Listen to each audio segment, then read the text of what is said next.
Hello, awesome students. It's Dr. Foltz, and today's video is going to be about what Shirley Jackson had to say about Christianity in her short story, The Lottery. But before we start talking about that, I want to ask you to do one favor for me. Please subscribe to my channel and like this video. Also, please feel free to leave comments, and I'll try to respond to your comments. Subscriptions are very important as it allows me to monetize this channel, which of course gives me more opportunities to do certain things within my classroom. Thank you so much for subscribing. In order to understand what Shirley Jackson's message is about Christianity, we have to talk about a handful of symbols as well as some imagery that is used throughout the text. Well, what is this symbols? What are these imagery that she uses? Well, let's find out. Today we're going to talk about the names associated with Christianity. We're going to talk about the stool that has 3 legs. We're also going to talk about the slips of paper, those without the spot, as well as, importantly, the one with the spot. We're also going to talk about stoning itself, and then last but not least, we're going to discuss Old Man Warner and his response to Mrs. Adams. Regarding names, we know that in literature, many times short stories, novels, even poetry utilizes names in a symbolic way, and the lottery is no different. 2 simple examples just to sort of underscore my point is Mr. Graves. His name clearly is representing death. And then we have Mr. Summers, who's ironically named because he's the head of the lottery, and rather than bringing life to people, well, he also, like Mr. Graves, is bringing death. Now, the 2 names we're interested in looking at today are Delacroix as well as Tessie Hutchinson. Now, Delacroix's name is one that should jump out of the text for you because Shirley Jackson prepares you to take notice of that name. Well, how does she do so? Well, I'm going to show you right now the text. I'm going to read along. I'm reading a collections version, but it's on about line 15 or so, and it reads this. This is at the moment, and early in the text, when the boys are gathering stones. But what I want you to notice is what Shirley Jackson does to make sure that the name Delacroix stands out to you. It reads that Bobby and Harry Jones and Dickie Delacroix, the villagers pronounced this name Delacroix, eventually made a great pile of stones in one corner of the square and guarded against the raids of other boys. Catch what Shirley Jackson did to make that name stand out to you. Well, she told you how to pronounce the name. So now we got to ask ourselves, why does she want you to know how to pronounce the name? Well, she wants you to know how to pronounce the name because she wants the name to stand out to you. So now that it stands out to you, the next question we got to ask ourselves is, why do we care about the name? Well, I'm glad you asked. Delacroix is a French surname. And what does it mean? Well, it means from the cross. Let's stop right there. Remember, we're talking about how Shirley Jackson has something to say about Christianity, so that word cross should be important to you. Now let's be honest, when I say the word cross, you're probably going to think about Christianity. You're not going to think about just any old religion. And when we think about the word cross, it's an important icon. It is the icon of Christianity. Because remember, that's on which Jesus was crucified. So now we ask ourselves this question, why does Shirley Jackson underscore the name Delacroix, which connects to the word cross, unless she wanted to say something about Christianity? The other name we're interested in is Anne Hutchinson. Wait, did I say Anne Hutchinson? I meant to say Tessie Hutchinson. So clearly Tessie's last name is a reference to Anne Hutchinson. Now, many of you probably know who Anne Hutchinson is. Anne Hutchinson was a 17th century puritanical woman who specifically lived in the Massachusetts Bay Colony during the 1630s. The leader of that particular colony at the time was John Winthrop. That name should ring a bell to you because his famous sermon was the motto of Christian charity that he gave on the Arbella when they came over from England to America at the time. Now, let's talk about Anne Hutchinson for a moment. Who was she? Well, as I said, woman living during the 1600s, 1630s specifically, in the Massachusetts Bay Colony. The problem is that she really angered John Winthrop. And how did she anger John Winthrop? Well, she was taking the lead when it came to religion. She was conducting Bible studies, she was preaching about the Bible, and she was kind of really attacking the conservative elements of Christianity, of the Puritan society of that time there. And in fact, she angered John Winthrop so much that Winthrop called her haughty and said that she speaks more than man, or more boldly than a man does. So what happened to Anne Hutchinson? Well, thankfully, unlike Touchy Hutchinson, she wasn't stoned.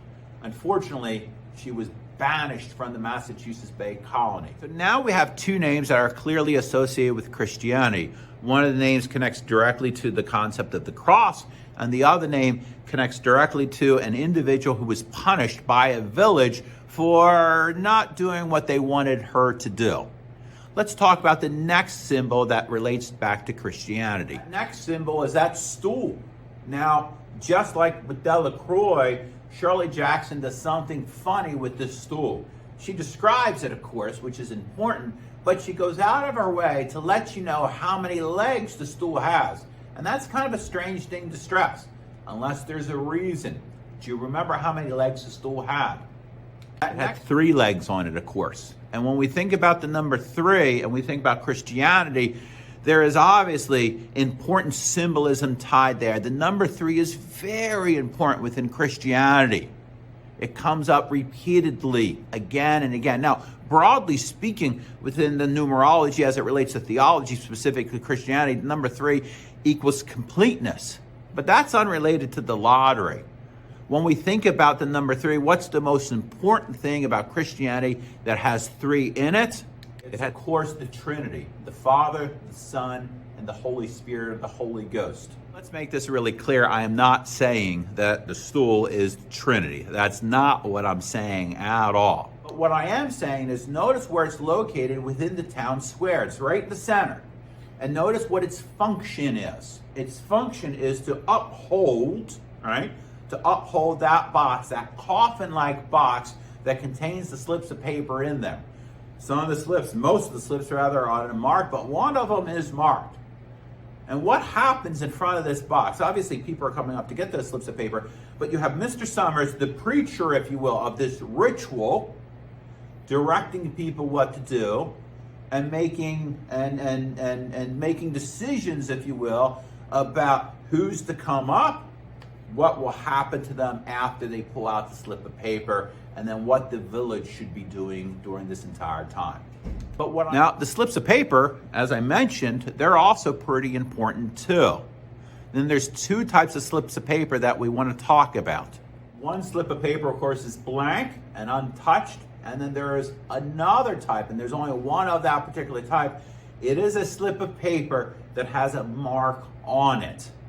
So, symbolically speaking, it's pretty obvious what those slips of paper represent. The blank one is life. If you get that, that is your ticket to life. The one with the black dot on it, that's symbolic of death, of course. If you get that one, then you are guaranteed death. But let's think about that slip of paper with a mark, and let's look at it from a lens of Christianity. We think about the concept of sin, and we think about what the goals of Christianity are in certain ways.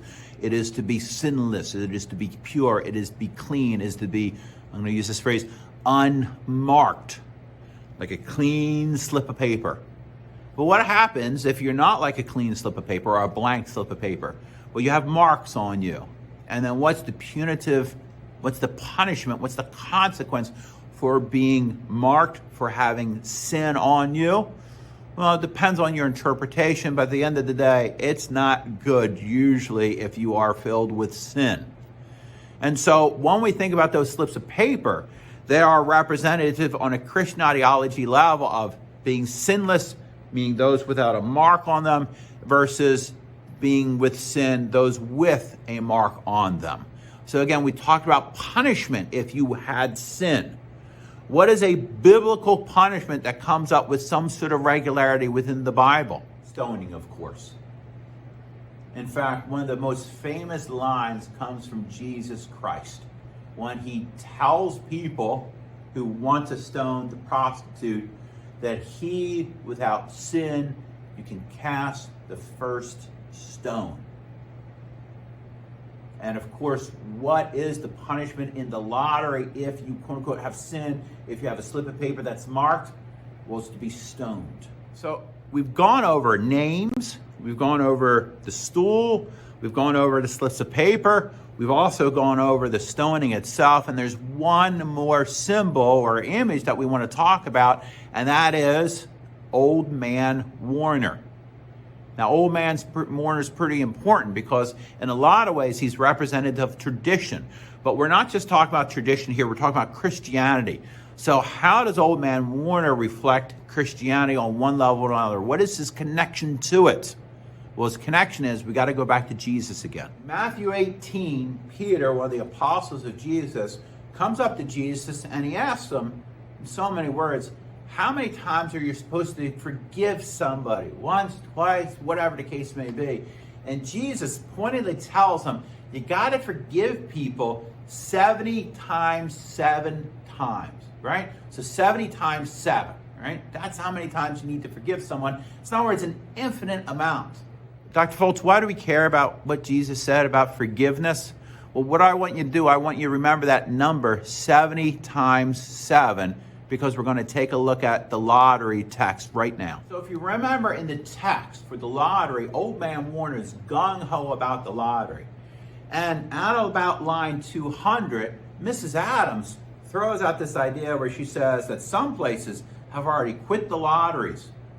And what does Old Man Warner say in reference to that? Well, he says that nothing but trouble in that pack of young fools. So he's completely against getting rid of the lottery. But then here's something that's really, really important. At about line 210, Mr. Summers calls him up to get his slip of paper. And Old Man Warner is the last of them to get his slip of paper. And when he does, listen to what he has to say. And you can read it, of course, too. It says that 77th year I've been in the lottery, Old Man Warner said as he went through the crowd, 77th time. Let me read that again to you. 77th year I've been in the lottery, 77th time. Did you make the connection? Jesus said you should forgive somebody 70 times, 7 times. Whereas Old Man Warner, when he was he was asked about his thoughts, in essence, to get rid of the lottery, he says, no. He says, I've been doing the lottery 77 times. The language is very similar to Jesus. But unlike Jesus, who said you should forgive somebody 70 times, 7 times, Old Man Warner said that if somebody pulls that spot out, the slip of paper with that spot on there for 77 years, he has not forgiven them, but instead what has he done? He has punished them with stoning. The same biblical punishment that Jesus himself said, don't throw that unless you have no sin. The same biblical punishment that Jesus said, don't do that actually at all. Instead, you should be trying to forgive somebody 70 times, 7 times. So we have all the Christian connections here, but what is Shirley Jackson saying about Christianity? What is her messaging about Christianity? Well, we got to think about what Christianity defines itself as being. When we think about 1 John, it says specifically that God is love. We think about Jesus' example, especially in Matthew, Mark, Luke, and John. And his example is one of someone who is forgiving an individual, of someone who is giving them second chances, and reprimanding those individuals that are too harsh to individuals who fall short. But what about the lottery? Well, the lottery, in the end of the text, it makes it very clear that these men, these women, and these children too, they either A, forgot about all the rituals that connected to their tradition of stoning people, or they didn't care enough about what those rituals were to put them into practice. And we know that Shirley Jackson, broadly speaking, is attacking tradition. Broadly speaking, she's attacking individuals who blindly follow traditions, especially those traditions that can be harmful to other individuals here. And so when we talk about all these different symbols and all these different pieces of images, there's really only one tradition that is specified within the lottery, and that is, of course, Christianity. Now, Shirley Jackson is not saying Christianity is evil. She's not saying that Christianity shouldn't be followed. What she is saying is that we got to be careful. We got to be careful not to blindly follow it, not to be interested in the punitive aspects of it, not to be interested in the parts that bring punishment to individuals when they sin, when they pull out that slip of paper and has a mark in it. But instead, we have to remember all the other rituals, all the other aspects of Christianity, specifically that aspect of Christianity that calls for us to love one another and that calls for us to forgive one another, even or especially when those individuals have pulled out a slip of paper with that mark on it. So obviously the story as a whole, it's very figurative. It's filled with lots of symbolism and lots of allusions towards the Bible, especially if you put on your literary lens to take a look at it from that Christian perspective. And her messaging, that shocking messaging, one of the reasons why it was such a both popular and unpopular story of the 1940s was because it challenged that very stark conservative view of what Christianity is. No differently than Tessie Hutchinson begins to challenge the stoning, and no differently than Anne Hutchinson challenged John Winthrop in 1637. As always, awesome students, thank you so much for listening to this video. As I said before, please click subscribe if you haven't done so yet.